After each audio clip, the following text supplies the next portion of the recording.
संजय सिंह के तो पासपोर्ट आपने जब्त किए हैं, एक एक सांसद के पासपोर्ट आपने जब्त किए हैं। इन डकैतों के पासपोर्ट क्यों नहीं जब्त किया आपने?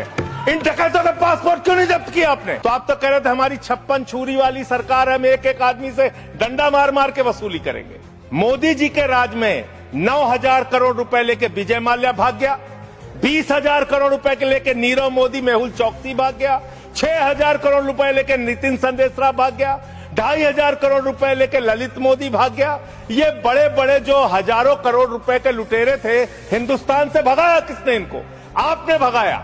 आप पैसा ले लेके इन लोगों का बड़ा बड़ा कर्जा माफ करवा रहे हो। आपने एक ही खाली कंपनी का नाम लूंगा, 1,500 करोड़ रुपए का चंदा भारतीय जनता पार्टी को टाटा से इलेक्टोरल बॉन्ड और बाकी चीजों के नाम पे आपको मिले हैं। मुझे तो समझ में नहीं आता, जैसे अडानी का नाम लो पूरी की पूरी भाजपा खड़ी हो जाती है, 440 बार तक करंट लग जाता है। यही विषय है कि देश को बर्बाद किया है तुमने, कर्जा दे दे के अपने दोस्तों को भगाया है। इसलिए आपको देश की अर्थव्यवस्था को ठीक करने का आपकी मंशा नहीं है कि आपने करीब करीब 70% कर्जा 5,44,000 करोड़ में से मात्र 1,60,000 करोड़ रुपए आपने कर्जा वसूला और बाकी सब का सब आपने माफ कर दिया। ये तो बड़ी अच्छी स्कीम है आपकी, बहुत अच्छी स्कीम है। यही स्कीम आप किसानों के लिए लाइए, यही स्कीम आप मजदूरों के लिए लाइए, रेहड़ी पटरी वालों के लिए लाइए, छात्रों के लिए लाइए, छोटे दुकानदारों के लिए लाइए और कहिए कि अगर 1 लाख रुपए किसी किसान का बाकी रहेगा, 30,000 रुपए दे दे, उसका बाकी कर्जा माफ।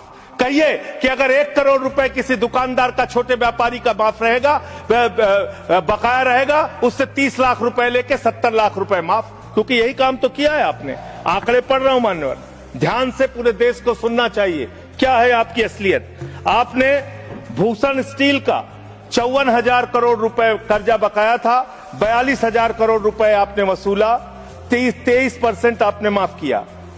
एसआर का, भूषण स्टील का 57,000 करोड़ रुपए बकाया था, 35,000 करोड़ वसूला, 38% आपने माफ किया।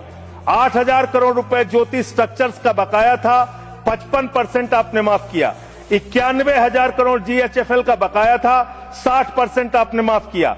भूषण पावर का 48,000 करोड़ रुपए बकाया था, 19,000 करोड़ रुपए वसूला, 60% माफ किया।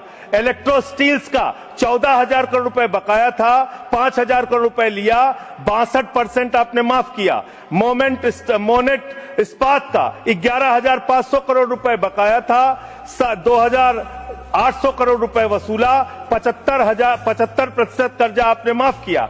एमटेक का 13,500 करोड़ रुपए बकाया था, 2,700 करोड़ रुपए